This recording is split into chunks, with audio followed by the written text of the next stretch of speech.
우리 하나님의 말씀을 봉독하겠습니다. 우리 하나님의 말씀은 마태복음 5장 5절에 있는 말씀, 그리고 갈라디아서 5장 22절에서 23절까지의 말씀입니다. 먼저 마태복음 5장 5절에 있는 말씀입니다. 온유한 자는 복이 있나니 그들이 땅을 기업으로 받을 것이며. 갈라디아서 5장 23절, 갈라디아서 5장 우리 22절에서 23절입니다. 오직 성령의 열매는 사랑과 희락과 화평과 오래 참음과 자비와 양선과 충성과 온유와 절제니 이 같은 것을 금지할 법이 없느니라. 아멘. 이 말씀은 하나님의 말씀입니다. 지금 우리가 지나고 있는 이 사순절은 우리 예수님의 사랑을 생각하면서 우리를 위하여 대속의 고난을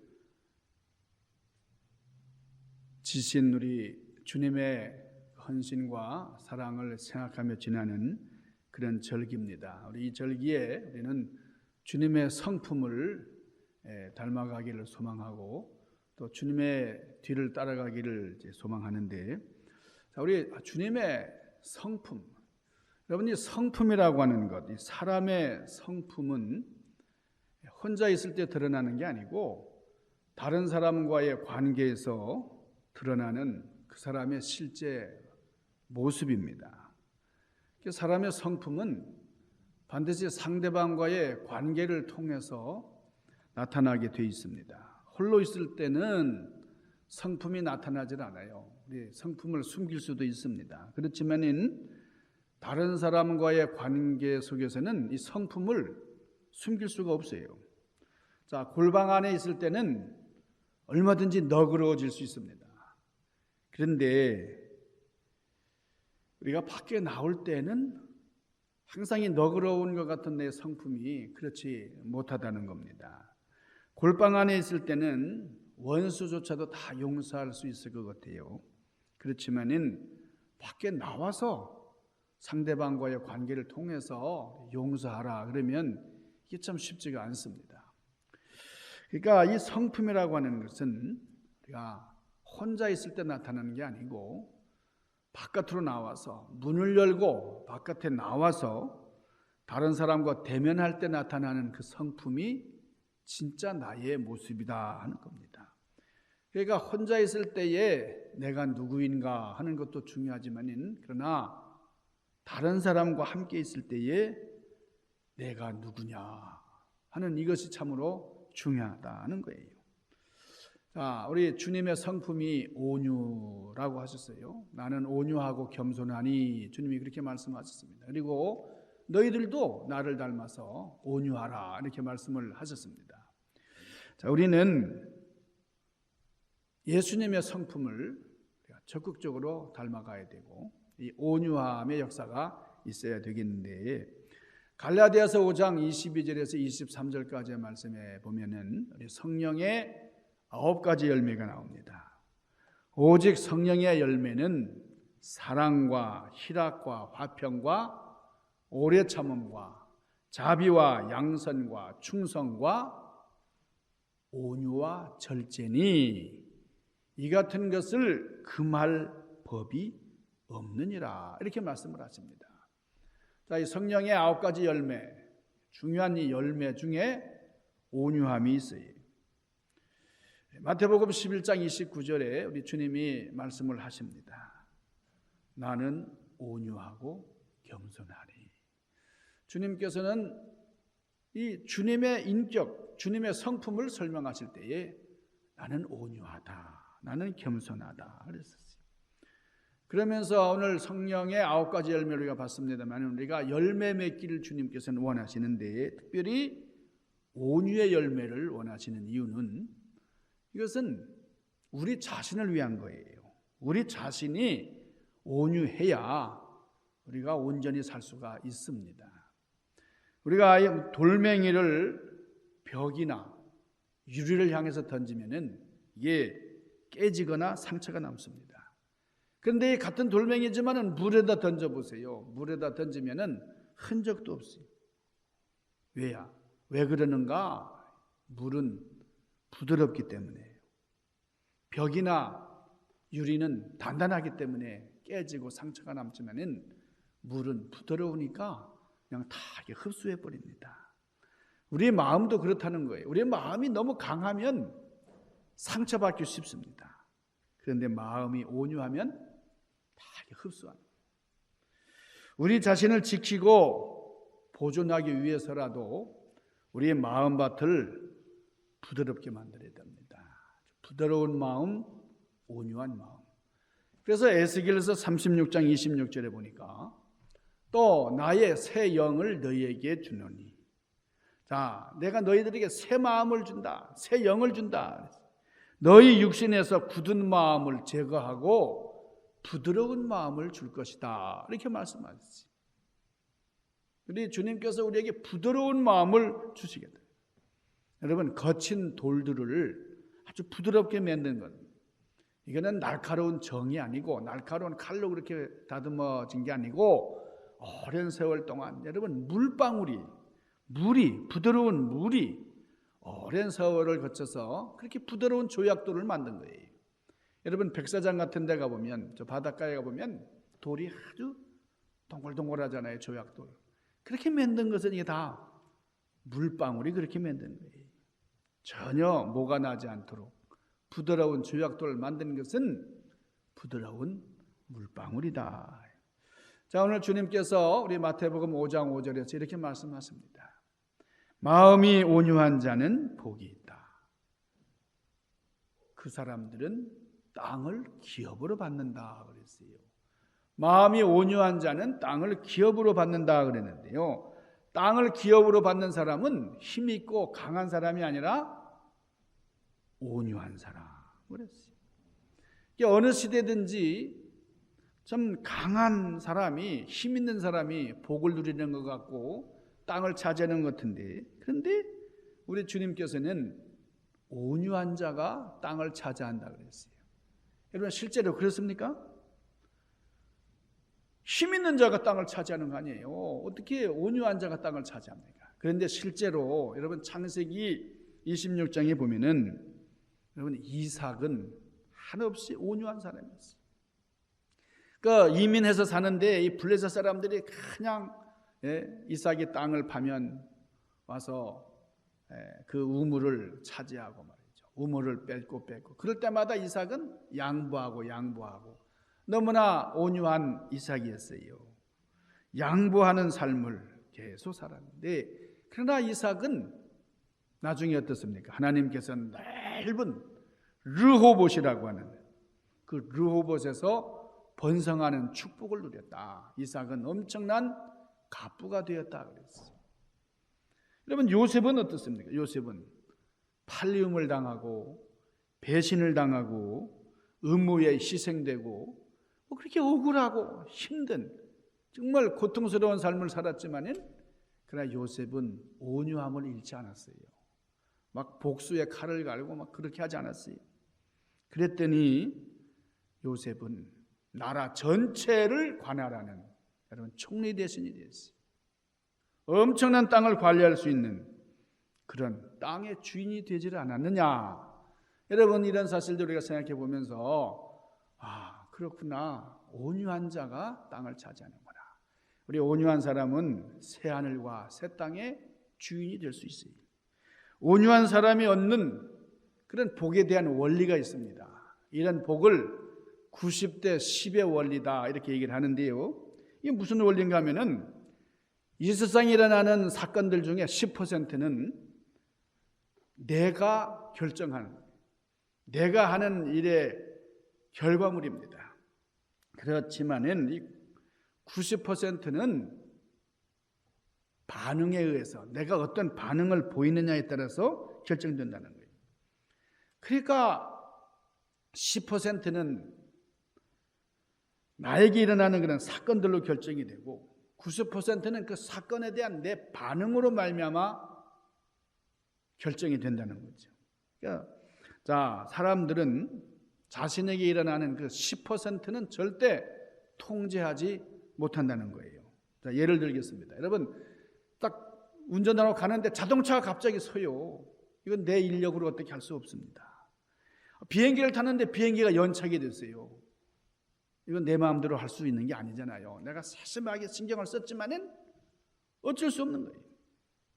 내가 할 수 없는 그런 10%에 해당하는 일들이 이 세상에 많이 있습니다. 그러나 그 사건에 대한 반응, 이 90%는 얼마든지 내가 통제할 수 있다 하는 겁니다.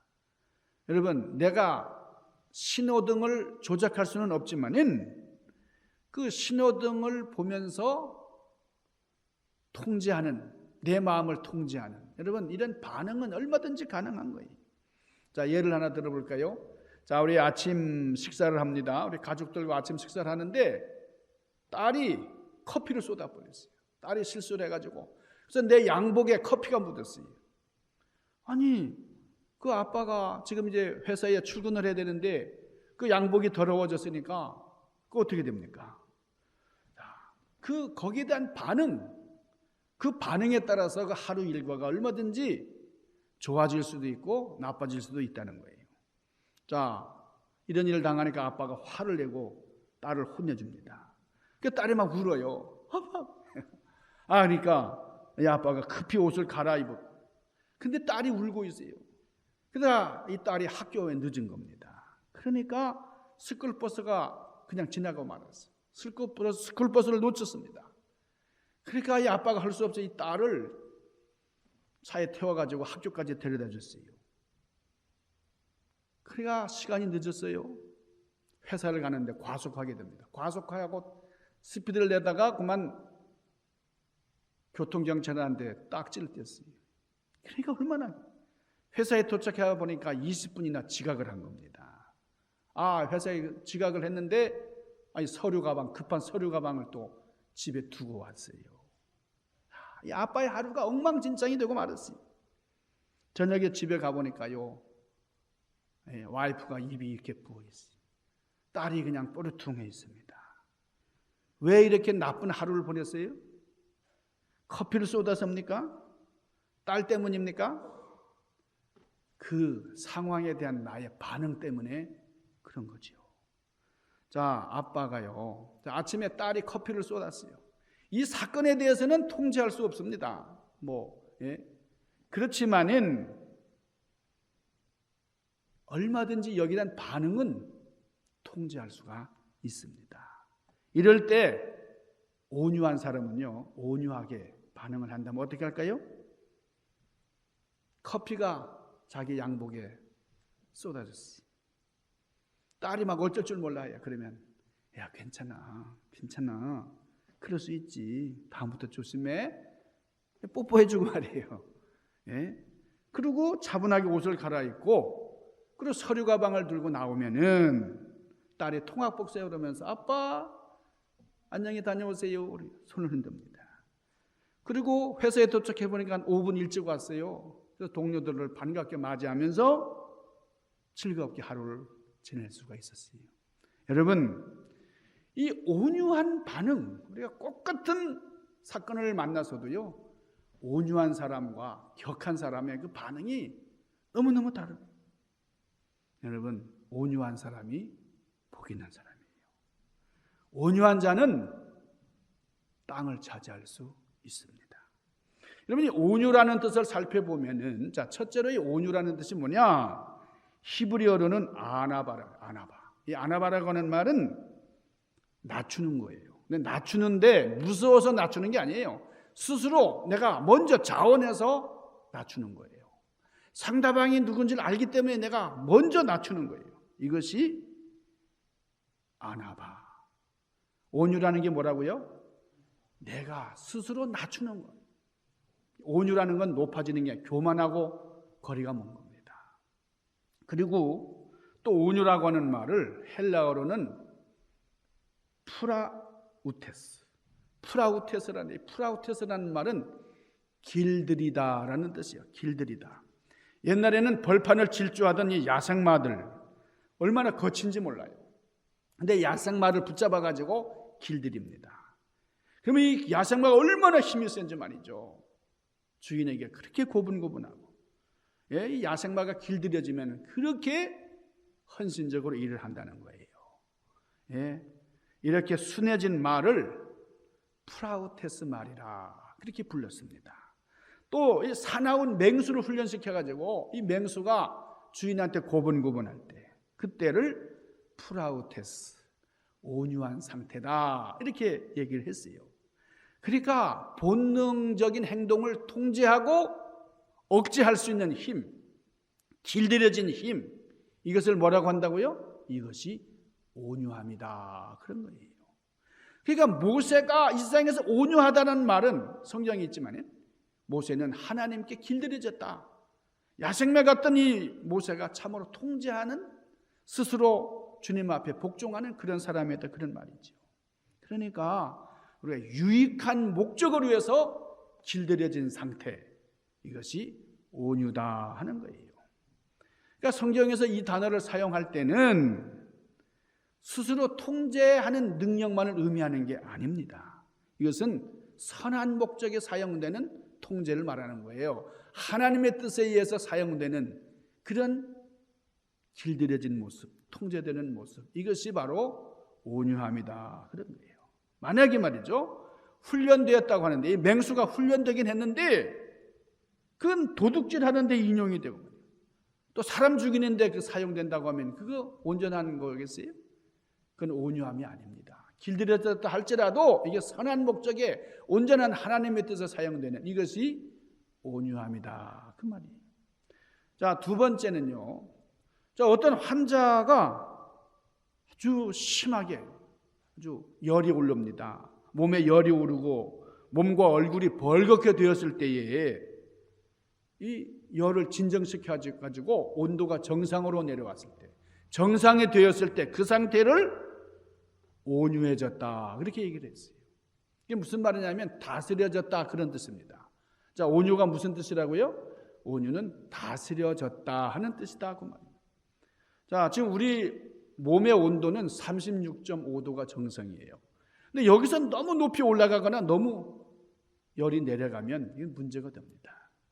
지금 세계적으로 지금 코로나 우한 폐렴이 지금 유행처럼 이렇게 돌고 있는데, 대유행이라고 하잖아요. 팬데믹이라고. 이 증세가 우리 몸에 열이 갑자기 올라가는 거예요. 열이 갑자기 올라가면은 문제가 있는 거예요. 그러니까 우리는 적당하게 이 체온을 유지해야 건강한 겁니다. 너무 낮아도 안 되고 너무 높아도 안 됩니다. 이런 음식을 너무 적게 먹으면 영양실조가 돼요. 너무 많이 먹으면 과식하게 되고, 여러분, 비만의 원인이 되는 거예요. 운동도 안 하면 몸이 부실해지고요. 그렇지만 운동도 너무 많이 하면 몸이 망가지게 되는 거예요. 돈을 지나치게 많이 쓰면은 어떻게 됩니까? 낭비가 되지만은 너무나 안 쓰면은 이것도 수전노가 되는 거예요. 교회 봉사도 마찬가지예요. 일할 때 일하지 아니하면 안 되는 거죠. 바칠 때 바치지 못하면 안 되는 거예요. 바칠 때 바칠 수 있어야 되고 또 일할 때 일할 수 있어야 됩니다. 여러분, 정상 체온을 유지하는 것, 이것이 뭐예요?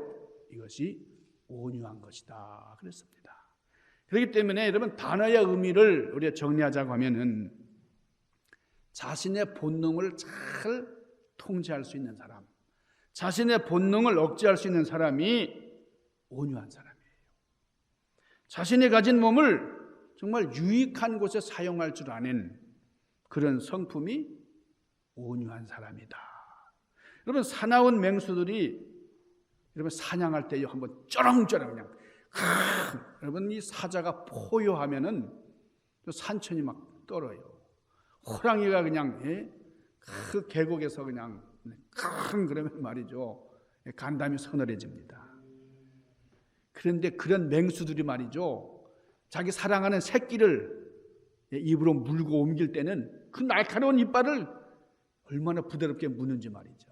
여러분, 그런 상태를 온유한 상태다 이렇게 얘기한다는 거예요.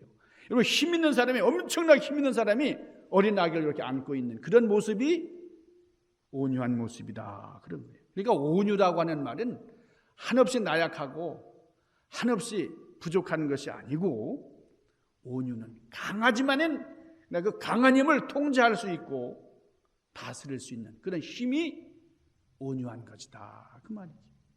미국의 정신의학자의 엘머 케이츠라는 분이 이런 실험을 했어요. 온유한 마음이 진짜 그리스도의 덕목이라는데, 이거 한번 실험해보자. 실험을 했습니다. 감성 분석 실험을 했어요. 여기서 이 박사님이 놀라운 사실을 증명을 했어요. 여러분, 사람이 토해내는 숨, 여러분 호흡을 하잖아요. 이게 숨을 이렇게 내쉴 때에. 근데 그 숨을 액체로 냉각을 시켜가지고, 근데 그 속에 침전물이 생기는데, 이 침전물 색깔이 이 숨 쉬는 사람의 이 감성에 따라서 색깔이 달라지더라는 겁니다. 여러분, 화를 내면은요, 이 내쉬는 숨이 밤 색깔이 돼요. 밤색. 슬프고 아파할 때는 이 내쉬는 숨이 회색으로 바뀌더라는 거예요. 후회하며 괴로워할 때 내는 숨은 분홍색, 기뻐할 때는 파란색으로 나타나더라는 거예요. 우리가 이 쉬는 숨이 똑같은 숨 같지만은 이게 아주 세밀하게 분석해 보니까 색깔이 다르더라는 거예요. 사람이 막 화를 낼 때, 분노할 때, 그때 내쉬는 숨을 응고시켜가지고 그것을 쥐에게 주사기로 주사했더니 7분 만에 쥐들이 죽고 말더라는 거예요. 여러분, 사람이 화를 내면은 그 화를 내는 그 속에 들어있는 그 독성이 80명을 죽일 수 있는 포이즌, 그 독이 나오더라는 겁니다. 여러분, 그러니까 온유함을 버리고 여러분 독을 품으면요, 자기 몸부터 망가지는 거예요. 자기 몸에 무서운 독소가 쌓이게 되는 거예요. 여러분, 부드러워야 되겠죠? 그러니까 부드러운 사람은 땅을 기업으로 차지할 뿐만 아니라 건강한 겁니다. 골로새서 3장 12절. 그러므로 너희는 하나님이 택하신 거룩하고 사랑하신 자처럼 긍휼과 자비와 겸손과 온유와 오래 참음으로 옷 입고 그랬어요. 온유와 오래 참음을 어떻게 하라고요? 옷 입으라고요. 여러분, 그리스도인이 입어야 할 옷은 온유라고 하는 덕목이다. 여러분, 우리 그리스도인들이 온유하지 못하다, 그러면 이게 죄라는 걸 알아야 됩니다. 그리스도는 어떻게 돼요? 온유해야 된다. 예수님께서 온유하신 분이기 때문에 예수님의 제자, 예수님의 자녀된 우리는 온유해야 됩니다. 예수님의 인도함 받고 예수님의 인도 따라 사는 우리는 온유하지 않으면 안 된다는 거죠. 여러분, 우리 중앙교회 우리 성도님들은 다 온유해요, 사실. 그렇죠? 온유하지 않은 분이 있습니까? 그러니까 이 온유하는 게 복이에요. 할렐루야! 오늘 주님께서 산상수훈을 통해서 말씀하신, 여러분 마태복음 5장 5절에 있는 말씀, 온유한 자는 복이 있나니 땅을 기업으로 받을 것이다. 온유한 자들에게 땅을 기업으로 주시겠다고 한 약속을 기억하시기를 바랍니다. 여러분, 기업이라고 하는 것은 오늘 받고 내일 없어지는 게 아니에요. 기업은 오고 오는 세대들에게 계속 전수시킬 수 있는 그런 사업이 기업이에요. 여러분, 온유한 자에게는 새 하늘과 새 땅이 준비되어 있습니다. 여러분, 여러분의 열정이 하나님을 향해 있습니까? 여러분의 가진 힘이 하나님 나라와 교회에 집중이 되어 있습니까? 예수님 때문에 내 욕심과 내 성질과 내 본능을 통제할 수 있습니까? 그렇다면 여러분은 온유한 사람이에요. 이 온유한 옷을 입고 끝까지 승리하는 그런 여러분의 삶이 되시기를 주님의 이름으로 간절히 축원합니다. 기도하십시다. 거룩하신 아버지, 신령하신 주님, 주님의 온유함을 닮아서 우리도 온유한 삶을 살게 하시고 온유함으로 땅을 차지할 뿐 아니라 만복을 누리는 제들 되도록 인도하여 주시옵소서. 예수님 귀하신 이름으로 간절히 구하옵나이다. 아멘.